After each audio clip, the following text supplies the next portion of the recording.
Well, hello everyone. Welcome to another video on the History Valley podcast, and today I'm joined by Dr. Sebastian Moll. And today's discussion is going to be based on his book titled The Arch-Heretic, Marcion. And we're going to be talking about, obviously, Marcion's New Testament, Marcion's theology, and stuff like that. And also Marcion's gospel and its relationship to Luke and did it abridge Luke and stuff like that. So Sebastian, thank you for joining me today. Glad to be here.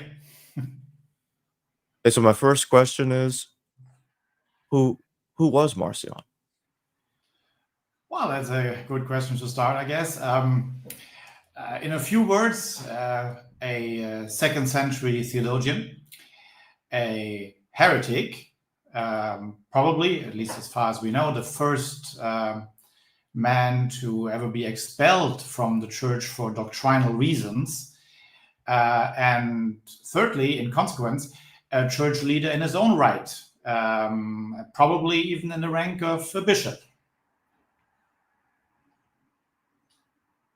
Was Marcion's father a bishop? Well, in all probability, no. When it comes to Marcion's biography, it is rather tricky. As with most heretics, he shares he shares this fate that all we know about him is from his adversaries. So there are two traditions about Marcion's life, what we call a first and a second tradition. The first being established by either contemporary sources or people fairly close to him, like one generation later. People like Justin Martyr, who was a contemporary, Irenaeus, Tertullian, these people. And all of them, they know nothing of his life before he came to Rome in probably 144. And then there is, a few centuries later, a second tradition about Marcion's life, which has established more of a background story, a prequel, if you will, for his life, telling us that his father was a bishop and that Marcion, he abused a virgin when he was a young man, and he was expelled by his own father for this abuse. And there is no way of telling for sure whether this is true or false, but it has all the, let's say, marks of a made-up story in order to discredit someone. It seems very unlikely that later generations would have biographical material that earlier sources did not have. So it is possible, but again, it seems like typical anti-heretical slander that people come up with, and I would say no, his father probably wasn't a bishop. What were his theological views? Well, I guess mostly, what you can say about him is that he believed in two different gods, classical dualistic worldview, one evil god and one good god, which is a fairly, you might say, common topic at the time, second century Gnostic movements and so forth. But what singles him out there is that he really believed that the evil God was the God of the Old Testament, i.e., almost in a biblicistic way, that he believed everything that the Old Testament says is true, that this God is the creator of the world, creator of man, he is the God of Israel, he is the judge, and all this. But he considers him to be an evil deity and someone who created an imperfect world, someone who created imperfect man, who is a compulsory sinner, and then he judges him for being a sinner, although he has no other choice because this is the way he was made. So that is the evil God that Marcion believes in. And then there is the good God of the New Testament, the God that is revealed in Jesus Christ and the God that Paul speaks about. So Marcion believes in this revelation, but he cuts every link between. He does not believe that Christ is the Messiah prophesied in the Old Testament, and instead he is a different God a good God who has come to free people from the reign of the Old Testament God, to redeem man, to ransom man, quite literally, in fact. You might say that he has a point there when saying you can only ransom someone. You usually pay ransom to a hostile power. You buy someone from someone who doesn't wish you well. So that's what he's saying. This new God has come to free us from the tyranny of the creator of the Old Testament God. And if we believe in him, we will be saved, maybe not in this world, but in the afterlife. Why was he expelled from the church? And did he also get expelled before his major expulsion from Rome? Well, your second question is again linked to the question whether you believe in this prequel biography, so to speak. So again, I would, if you don't believe in this whole his father being a bishop kind of thing, then he probably wasn't. He came to Rome in, again, 144. This is the date that Tertullian gives us, and that most people consider rather solid. But let's just say he came to Rome middle of 2nd century, and he tried to join the church, or maybe even joined the church for a while. Even made a considerable donation, as it is reported. 200,000 sesterces is the number that Tertullian gives us. And obviously his doctrine, believing in two gods and having a dualistic view, and not believing that Christ is the son of the Old Testament God, the God revealed in the Old Testament, that obviously didn't go well with the church authorities in Rome at the time. And they didn't want him in their parish. I mean, you probably don't have to imagine this to be a big trial like in the 16th century with Luther or anything. I mean, it's probably just they said, look, obviously we don't see eye to eye. Please go and leave us alone. Maybe there was some sort of debate between him and the elders at some point. Or there probably was a debate, but we don't know how public that was, or whether it was a big dramatic debate, or maybe just some, look, we don't want you here kind of thing. But he probably fairly soon left the let's say if you want to call it the Orthodox Church, which is a difficult term at the time, but let's say the major church in Rome, and left it and founded his own group, which was surprisingly successful, and kept on for at least another 2 centuries. So it's one of the few times that you actually have heresy and an actual schism, because it is a schism because he formed his own church, but with a completely different doctrine, obviously. And eventually it died out, but he kept it going for some time. Did Marcion really create the first New Testament, as some claim? I'd say probably yes, with some caution. There's always caution, obviously, in these things, but yes. I mean, of course, it depends when you date the establishment of the Orthodox in quotation marks, Orthodox canon, but most people wouldn't date it before the end of the 2nd century. So yes, probably by mid-2nd century, let's say around 150, Marcion had his New Testament canon established, consisting of the Gospel of Luke, an abbreviated version of the Gospel of Luke, and a collection of Pauline letters, 10 to be exact. Some scholars believe that this 10-letter collection has already existed beforehand. We don't know. But he was probably the first person to say, look, this is our canon of scriptures, consisting of this one gospel and the letters of Paul. However, I'd like to point out that his influence when it comes to the canon and the establishment of the canon is still overrated, because some scholars make it sound as if without Marcion, the church would never have come up with the idea of establishing a canon, and that's, of course, not true. Eventually, the church would have come around to that and established this authoritative collection of books. Marcion might have helped to expedite this process. Yeah, probably, but he is certainly not the person to come up with the idea of a canon as such. But again, that aside, yes, he probably established the first Christian, the first New Testament canon as we know it, yes. So now I want to get into Marcion's gospel in terms of the synoptic problem, the different viewpoints of that some have about Marcion's gospel. Some think it's earlier than Luke. Some think it's even the first gospel altogether. What are your thoughts on those claims? Well, okay, that's a big topic, of course. So let's well, from the start.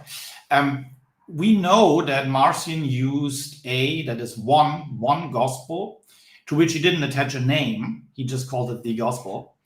But we know we're in a lucky position to be able to reconstruct it because two authors give us almost the complete text of Marcion's gospel. And so we can tell it is pretty much the gospel of Luke, of which Marcion cut out, or let's say one step before that, of which certain passages that we have in our canonical Luke today are missing. So that is the gospel he used. And all the patristic sources, all his adversaries, report that he, as I said before, abbreviated the gospel so that he found what we call the canonical text of Luke. And because he believed in this huge conspiracy theory, he believed that, as I said before, he believed that Jesus was not the Messiah prophesied in the Old Testament, and all the references to the positive references to the Old Testament that are contained in all the Gospels are fake. Marcion believed that people added these later to make it seem as if Jesus was this Messiah, the one prophesied in the Old Testament. So he cut them out. So every time Jesus quotes a psalm, or when the narrator says, this happened so that it may be fulfilled what is said in Isaiah, so and so, he cut all this out. And now we have, let's say, it's not Old Testament free because he kept those passages in which Jesus deliberately breaks Old Testament laws like the Sabbath and so forth. But you have a Gospel of Luke without any positive reference to the Old Testament. And now again, all the patristic sources agree that Marcion is a forger, that he forged this gospel to make it fit his own theology. And this has actually been accepted by most scholars for some time. And then in the 20th century, and then again, beginning of this century, interestingly, there's almost a new wave, you might say, of scholars who believe that it was the other way around, that Marcion, in fact, had the original version of the gospel, and that, well, the church later added passages to it into what we now have as Luke's gospel. Now, as I said before, there is no evidence in the patristic sources for that. All the church fathers agree that it was the other way around. And so you might wonder why scholars believe that. To be honest, I never quite understood why, because all the evidence points the other way. But, their main argument is this. When you compare the two versions, the canonical Luke and Marcion's gospel, you cannot find a coherent methodology according to which he changed the gospel. In other words, there are passages that he cut out and we don't understand why, and there are other passages that we feel he should have cut out but didn't. So this incoherence makes scholars think that, in fact, Marcion had the original and our Luke is the enlarged version. Now, I'd like to say that my problem with this argument is that, well, for one, it shows a remarkable confidence in your own abilities if you think that just because you can't explain something, it could not have happened. particularly with a man who lived almost 2,000 years ago and of whose own writings we have nothing left, and all we know is by his adversaries. But the other thing is that the result isn't as bad as they say. When you, and I try to do this in my book, when you apply 5 simple rules according to which Marcion changed the gospel, you end up with explaining more than 90% of the changes with these 5 simple rules. In fact, you end up with only 2 passages that makes you wonder, why did he cut them out? And I think that's a pretty good result, again, given our sources and the data that we have.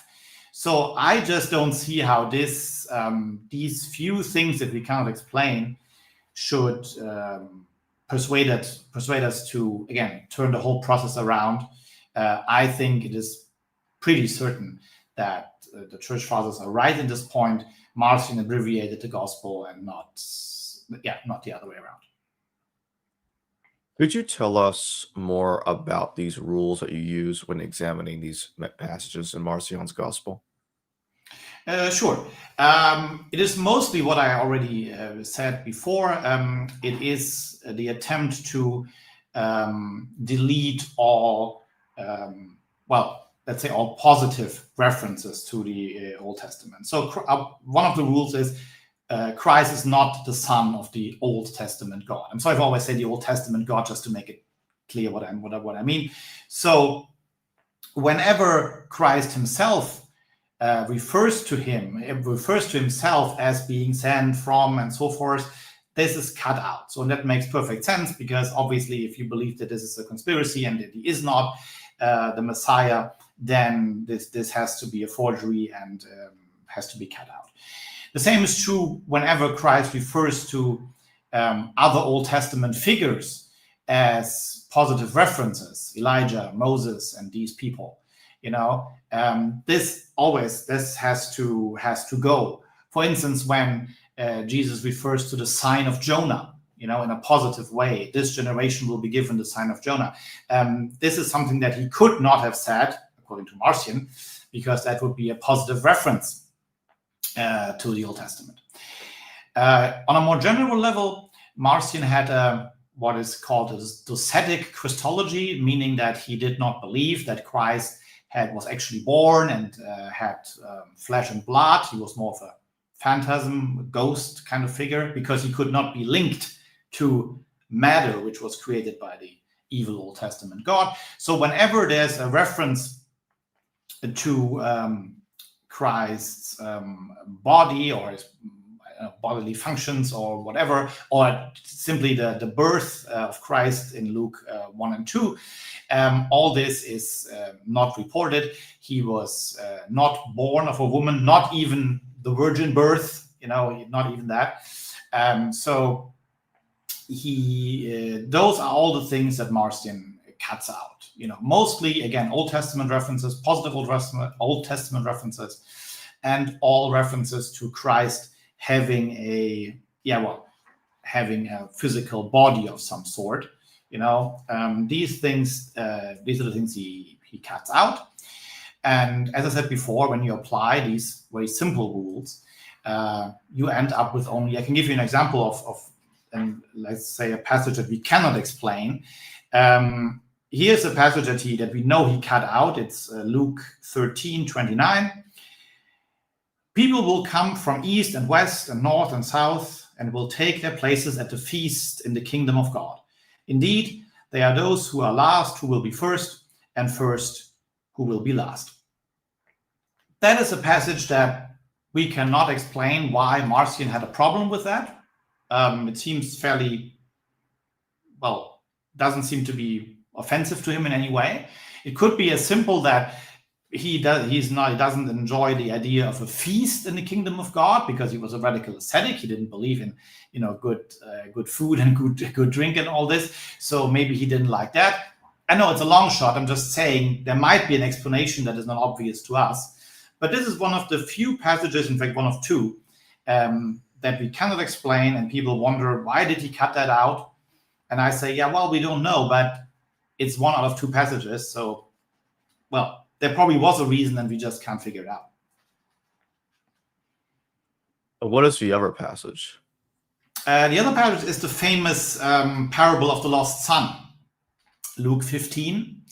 And this is probably the major argument, because it seems to be a parable that is so perfect for Marcion. You know, the sinner receiving forgiveness and being, you know, being redeemed, relief, being granted this great this grace.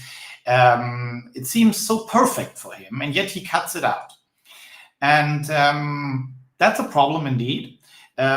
Some people have brought forward suggestions such as there is a tradition that interprets the two sons as the two people of God, and I mean in the sense of the Jews and the Christians, so that the elder son represents the Jews, and the younger son represents heathen, pagan, Gentile Christians.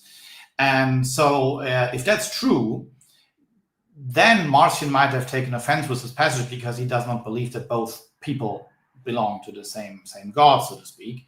Again, it's a far-fetched interpretation perhaps, but we should keep in mind that we do not always, I mean, even today, people react and hear words so differently and interpret stories so differently.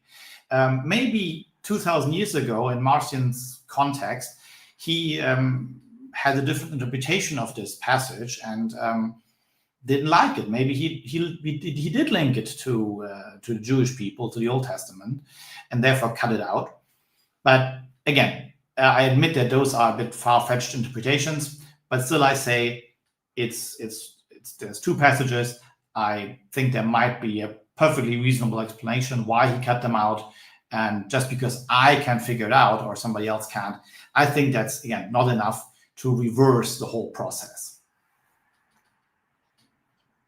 Could you give a couple of examples of passages that are clearly explained by these rules that you've outlined? Yeah, sure.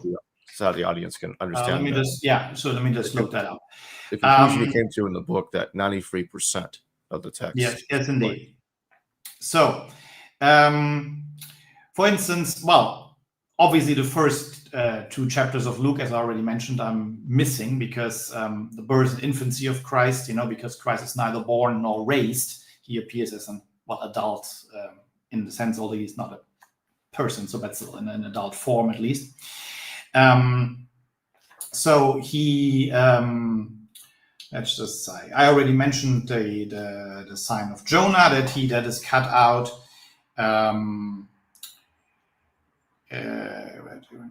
So yeah, when there's mention of now Jesus' mother and brothers came to see him, but they were not able to get near him because of the crowd. Again, Christ doesn't have a mother, doesn't have family, so this passage has to go.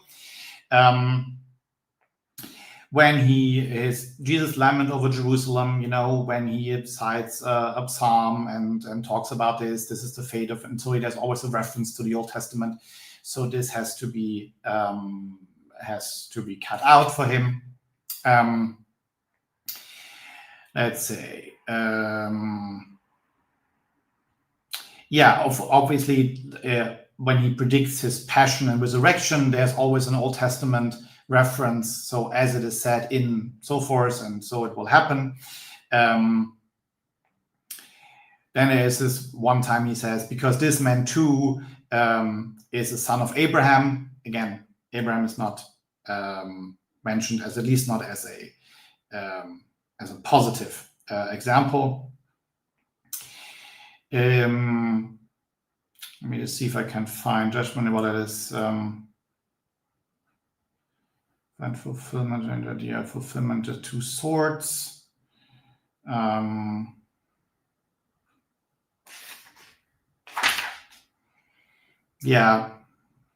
It's pretty much that. I mean, all the other, this is going on and on about. I mean, if you are familiar with the Gospels, you know that there's every now and then there's a reference to the Old Testament being fulfilled in Christ.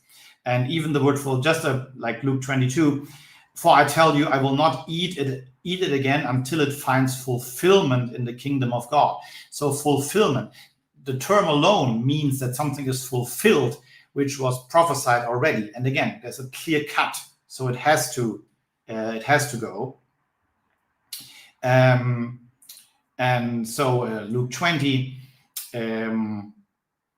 But in the account of the bush, even Moses showed that the dead rise, for he calls the Lord the God of Abraham and the God of Isaac and the God of Jacob. He is not the God of the dead, but of the living, for to him all are alive. Again, there he uses Old Testament figures as authorities, which again, Marcion's Jesus would not do. And I'm sorry, it's getting a bit repetitive. That's why I'm going to stop here. But this is pretty much it. He cuts all these things out. All these things are missing because he believes that they were added later by some conspirators, false brethren, as Paul calls them. There is, in fact, this one passage in Galatians when Paul says that false brethren have infiltrated our ranks and tried to do this and this. And this is Marcion's reference point. He believes that this is forgery, that they are claiming Christ for the Old Testament God, for the Creator, but he was in fact not. So this conspiracy theory is at the very heart of Marcion's exegesis and canon making. So therefore, what you're showing from the 93rd percentile using these rules, that Marcion's gospel seems to be pretty consistent, almost entirely, if not entirely, with his theology. And therefore, it doesn't seem to be the case that it's earlier than Luke, or that it's even based on a common proto-Luke, like the similar hypothesis suggests.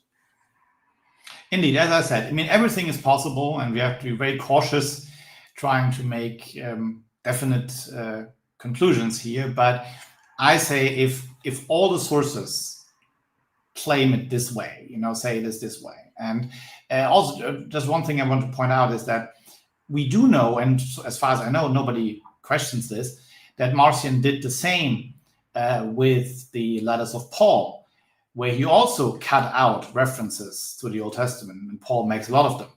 So as far as I know, nobody has yet claimed that Marcion had some sort of an original version of the letters, and they were later on enlarged.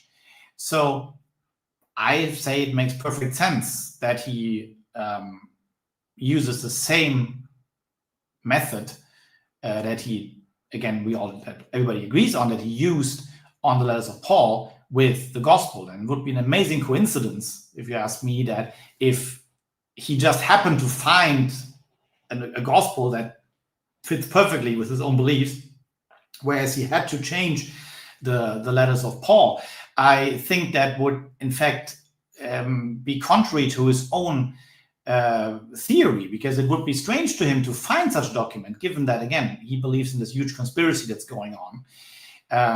So I think it is very consistent to believe that he applied this method of changing meaning deleting. He never added anything, he just deleted. He just cut out.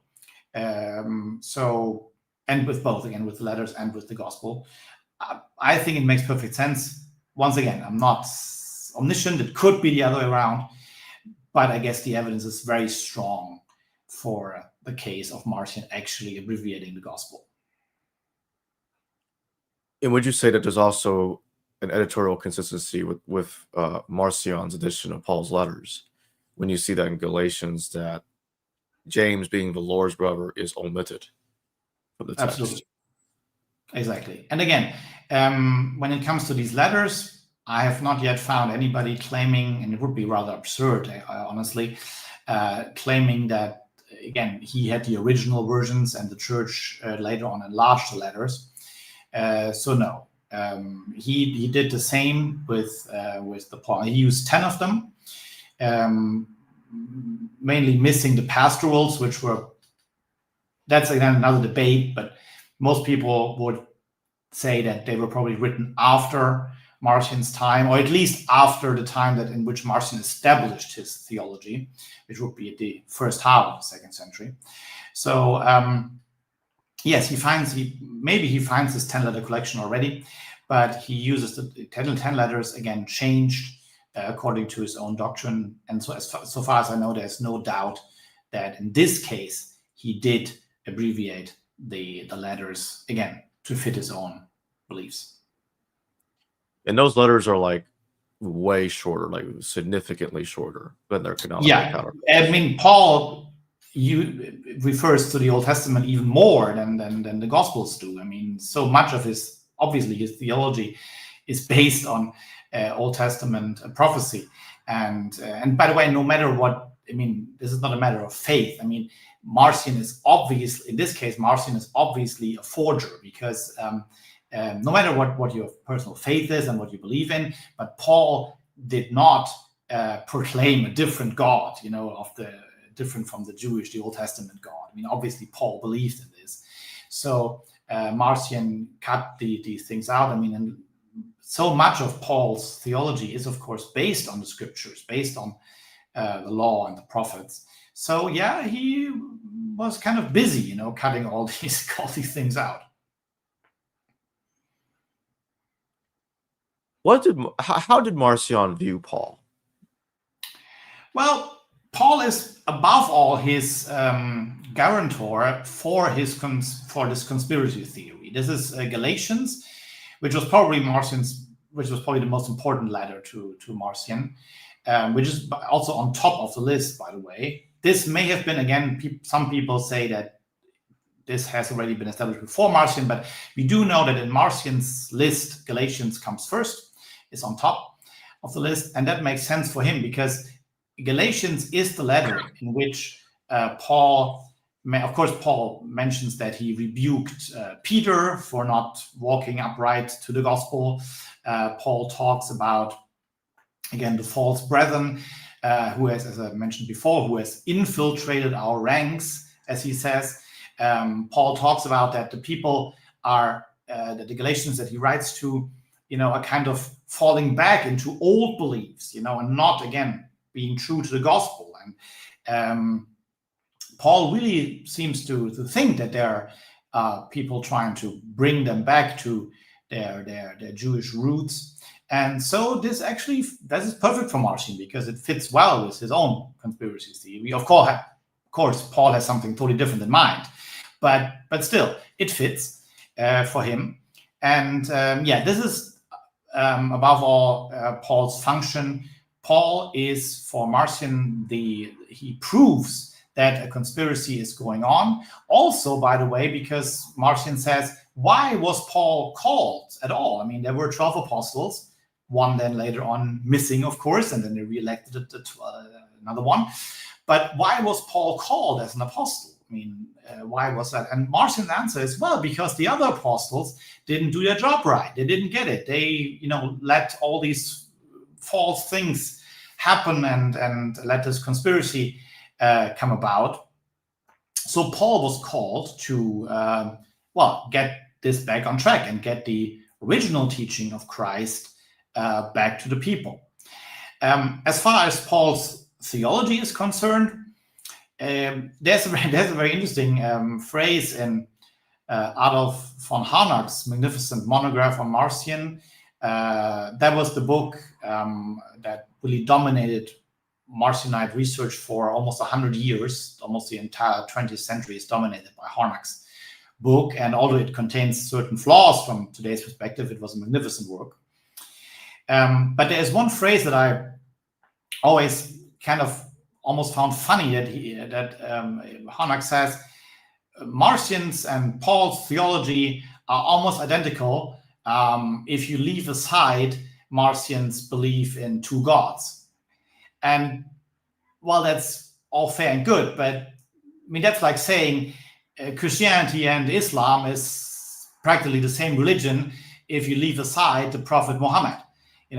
Yes, but it's rather crucial to Islam. So Marcion's belief in two gods is crucial, and so Paul did obviously not believe in two gods. So I don't believe that Marcion used much of Paul's theology or was inspired by it so much. I think that he mainly uses him as an authority to, yes, to be able to justify his own agenda, to say, look, Paul says there have been mistakes. Paul mentions that things have gone wrong. So I'm the one who completes Paul's mission and bring you the true gospel. Other than that, the two have really not much in common, because again, you can't reconcile two theologians when one believes in one God and the other believes in two. That's very tricky. We have a super chat question. No? Crossover Maniac, thank you for your super chat. Maybe not the original, but is it out of the question that Marcion had an earlier copy? An earlier copy of Luke, that is? I'm assuming that's what the question is referring to. Yes. As I said before, of course, it is possible. It is possible that, I mean, we know, for instance, that there is that the canonical version of Mark, for instance, did not contain, I mean, the original version did not contain the last chapter, which was later added to Mark. So we know that the church, again, the church is a difficult term, but you know what I mean when I say the church, later on added chapters or verses to the Gospels. That's perfectly possible. I'd like to make one point, though, that I forgot to mention earlier. The problem is when people say that there is no coherent system according to which Marcion changed the Gospel, that means there's also no coherent system according to which the church enlarged the Gospel. So either way, you end up with not being able to explain certain things, you know. But again, the question is valid. It is possible that he had an earlier copy. But again, I just say that the evidence for this is too meager, to establish such a theory.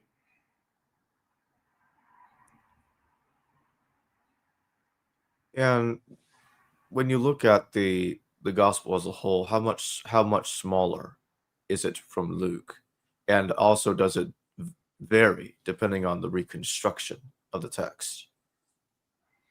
Well, to be honest, would have to look that up, but I'd say he cut out about 1/3, 1/4 of the gospel, roughly. That is interesting, actually. I mean, when I was doing my PhD, I had the pleasure of studying side by side with Dieter Roth, who was at the time reconstructing Marcion's gospel, and we had a very fruitful exchange. His book came out later, so I couldn't use it in my own book, but it's out now, and for a long time now, actually.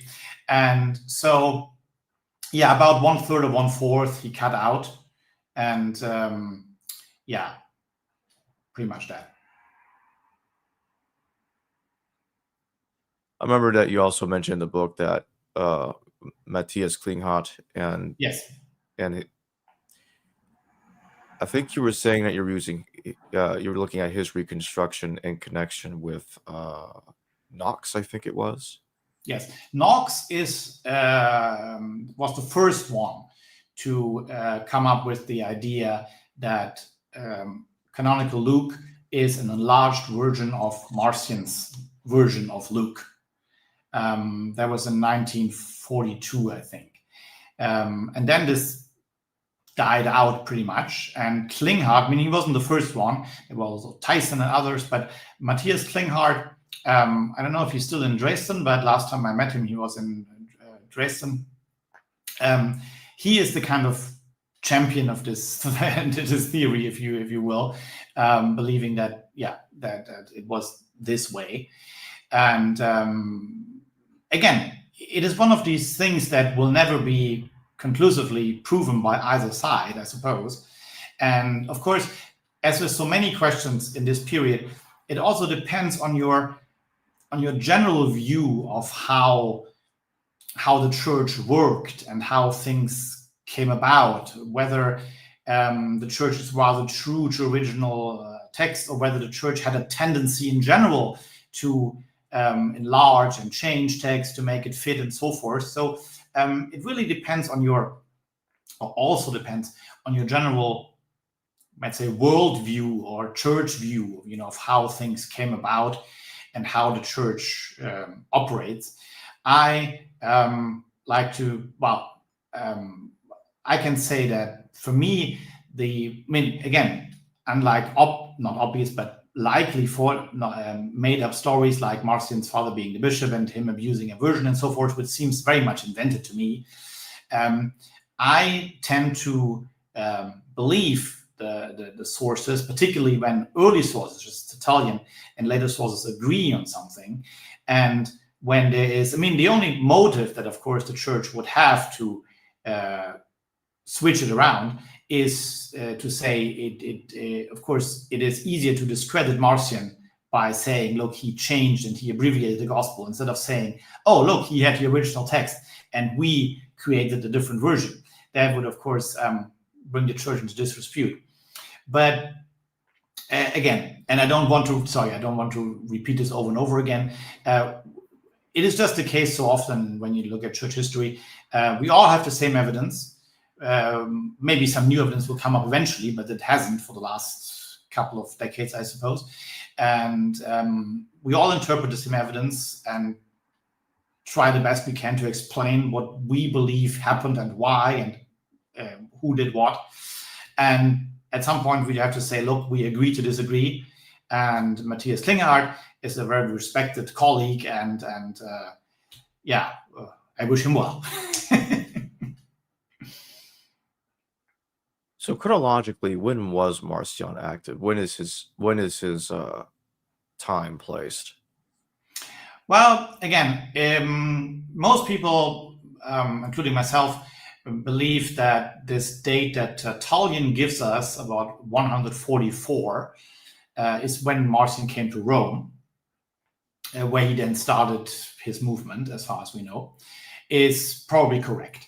So Justin Martyr, he wrote his Apology early 150s, so let's say about 10 years later, already reports that Marcion's heresy has spread all around the world, which might be an exaggeration, but at least 10 years later, Justin is the only contemporary person who mentions Marcion by name. I think there are two other sources that refer to Marcion, but not by name. But Justin is definitely a contemporary, also in Rome, so they probably even knew each other. And Justin portrays him as a large heretical threat at his time, which is particularly interesting because the Apology is obviously not directed against heresies. The Apology is meant to convince, whoever it was written to. Officially it was the emperor, but it was meant as to establish the reasonable character of Christianity. So, but he still finds it necessary to mention Marcion. So obviously he was a force to reckon with in Rome at the time, and we still find mentioning of him in later centuries. Tertullian is done about early 3rd century, dedicates 5 books to fighting Marcion. This is the largest collection of, this is the largest volumes that one author has ever written against one heretic, until Arius then later on, which is, of course, then a major issue. So let's just say Marcion lived around, again, roughly 100 to 165, around this. And his active time is 144 till 165, so about 20 years, pretty much middle of the 2nd century. This is the time in which he establishes his church, and again, which lives on for a long time, which is particularly interesting given the fact that, at least officially, Marcionites did not procreate. They had a strict ban on sexuality for everyone, not just celibacy for priests or whatever. Every Marcionite was compelled to live in celibacy, because they did not want to they didn't want to be fruitful and multiply, as the evil creator god suggested.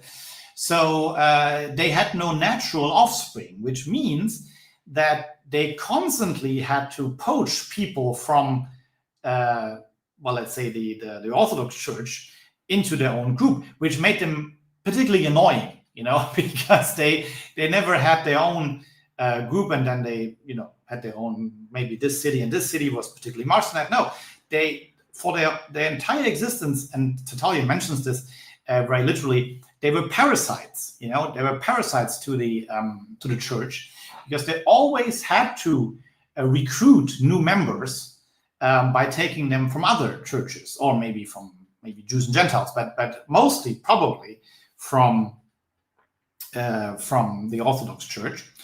And the Marcionite Church then dies out about 4th, 5th century, particularly after Nicaea, not only because of the new legal situation, but also because, this whole Marcionite worldview is based on the world is evil, matter is evil, life is bad, and we are companions in misery. This is actually maybe a term that Marcionites used to refer to each other, companion in misery.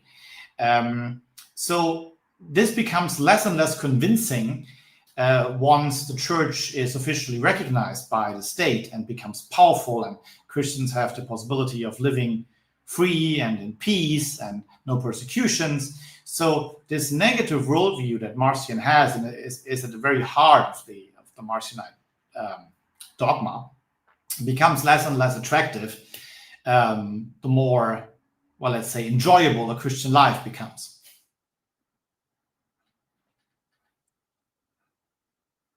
When you look at Marcion's gospel and Marcion's edition of Paul, would you say that he did more abridging or tearing down with Paul than he did with Luke, or is it about the same amount from what you've seen?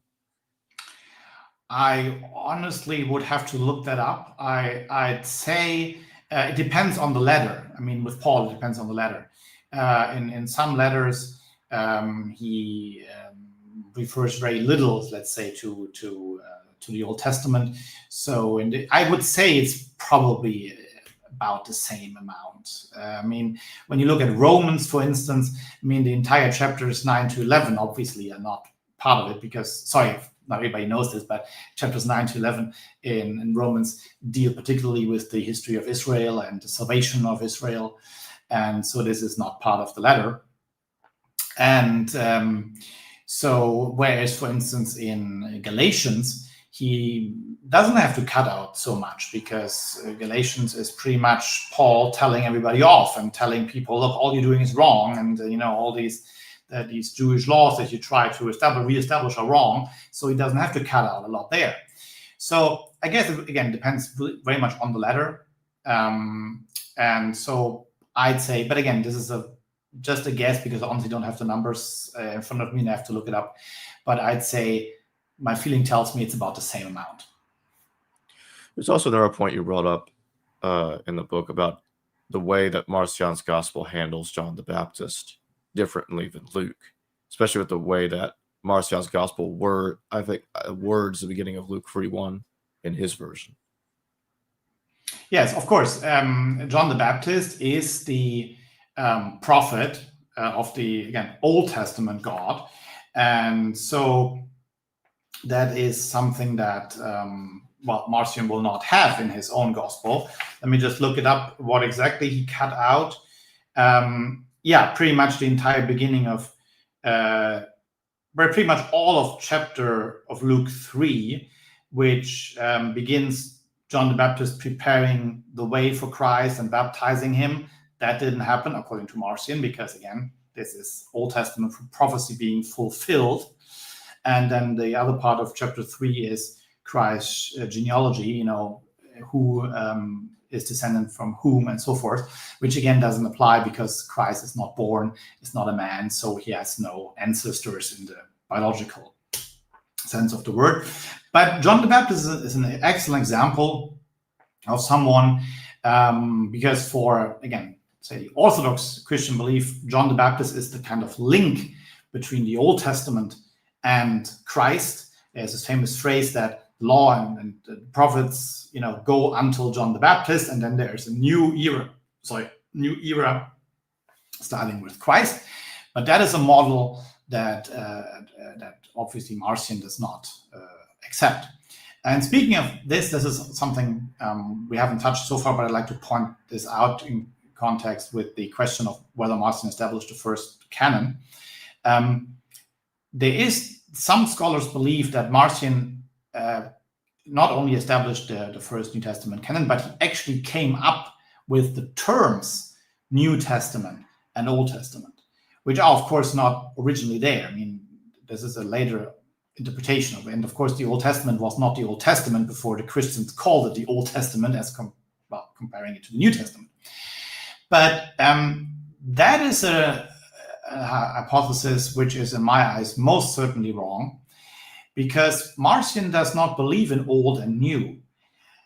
Old and new is that's a view of consistency. There's the Old Testament and New Testament, Old Covenant, New Covenant, but the same God who establishes one covenant at one time and then establishes a new covenant later on. But for Marcion, that terminology doesn't make sense because he doesn't believe in old and new. He believes in evil versus good. So, as a matter of fact, this temporal concept, the idea of an old and a new covenant, old and new testament, is actually a concept established to fight Marcion, to say, look, you're getting this wrong. This is the same God. It is just, and we admit that there are certain contradictions. Yes, it says in the Old Testament, eye for an eye, and Jesus says, when someone hits you on the right cheek, offer him the other. So that's a contradiction, but this is not two different gods. It's just a different time in which God reveals himself, and he revealed one law and one covenant to the Israelites, and he now establishes a new covenant with all people, and this is a different covenant. So I guess that is pretty clear to say that Marcion did not come up with this idea of old versus new, because again, old and new means one God, different times. And that is something that Marcion does not subscribe to, because he believes it's one evil God, one good God, and they have nothing in common.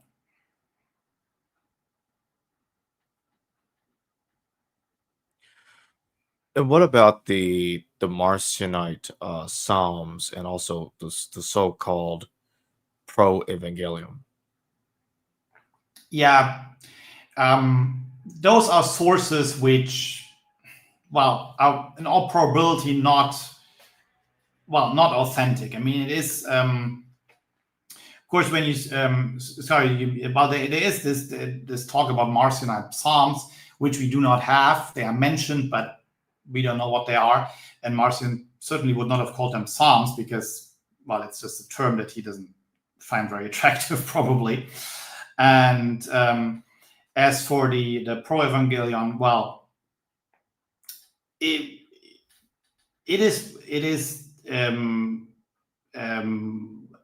is mentioned, yes, but we've never been able to reconstruct it.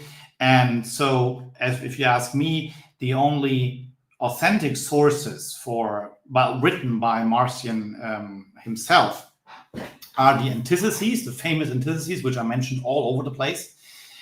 Some people even think that in the pastoral epistles they are mentioned by Tertullian frequently. There is a Marcionite letter, which is lost, but again, still probably existed because it is referred to so many times. And yes, the Psalms and the pro-evangelion is just, they are lost kind of in the lost in the shadows of time. We have no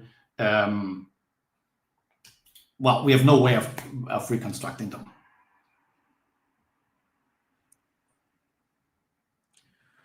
So in my final two questions, and the first of them being, when you look at Marcion's gospel as a whole and try to look at it in the light of these different theories about, okay, did it come before, did it come after Luke, or is it using a common source to Luke? When you look at the text as a whole, while also trying to set aside the traditional take on the gospel, when you look at that, the whole thing structurally, what would you say is, like, if you had to pick one, the one major problem that you see with the idea that's earlier than Luke? I'm sorry, could you mean what is the main argument against this hypothesis, you mean? What would you say is the biggest problem with the idea that Marcion's gospel is earlier than Luke? Oh, well, I could just say there is simply no evidence for this. What we have is, we know that Marcion used a gospel which is very similar to the canonical version of Luke, and that is all we know for sure.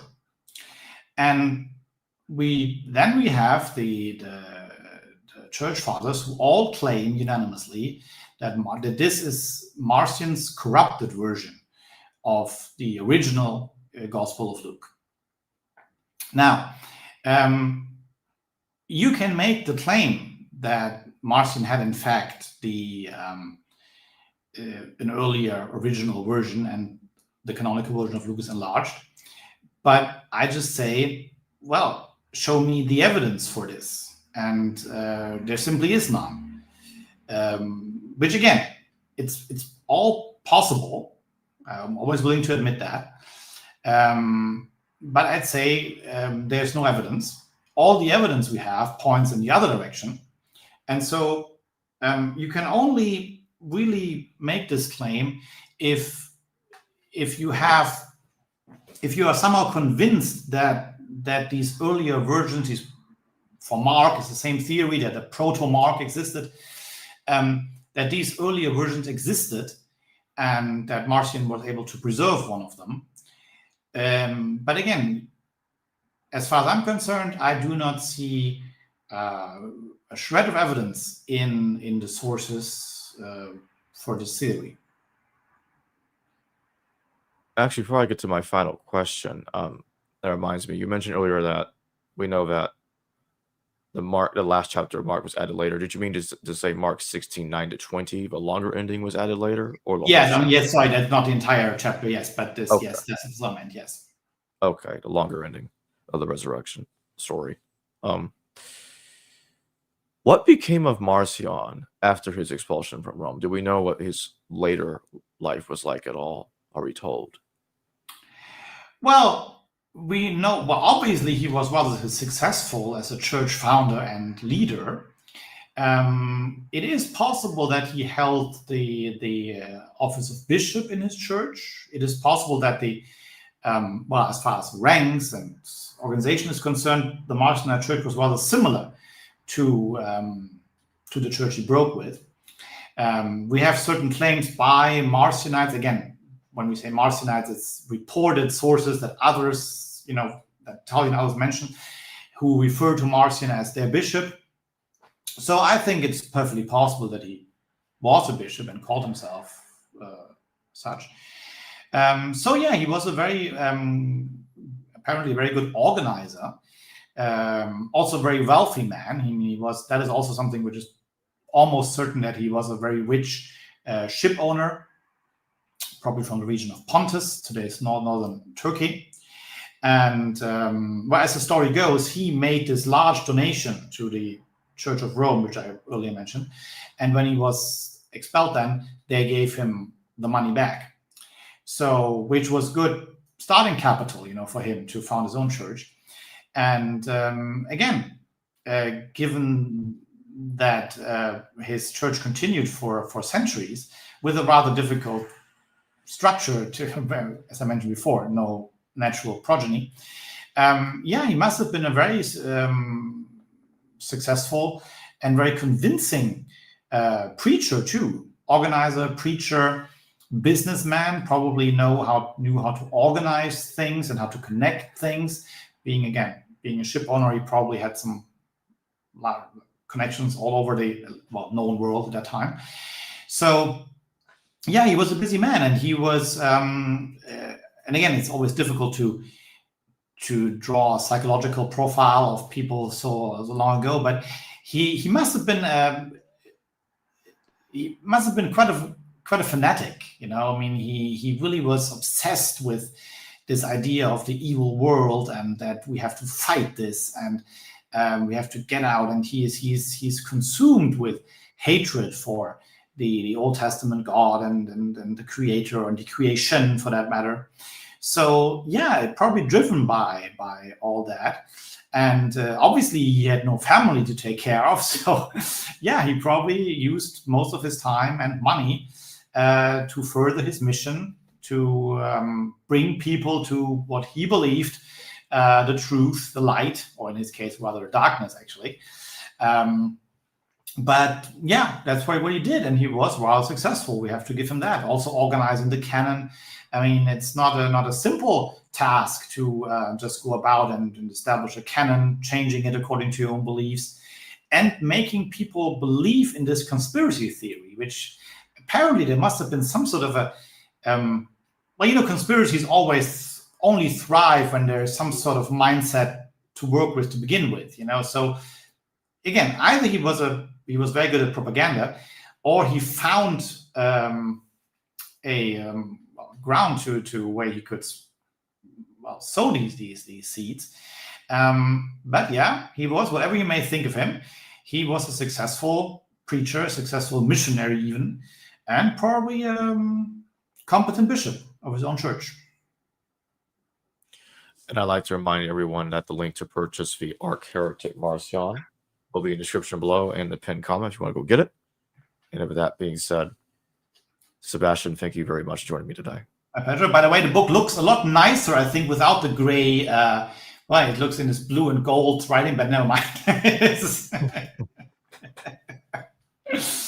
Well, thank you. It was a pleasure. I haven't been talking about Marcion for some time now. So yeah, it's good to revive all these memories. Hello viewers, thanks for watching this video from the History Valley YouTube channel. Please don't forget to subscribe and hit the notification bell. And if any of you wish to further support this channel, please consider checking out this channel's Patreon page and becoming a patron, and or donate through PayPal or through Super Chat during your live stream. Thank you.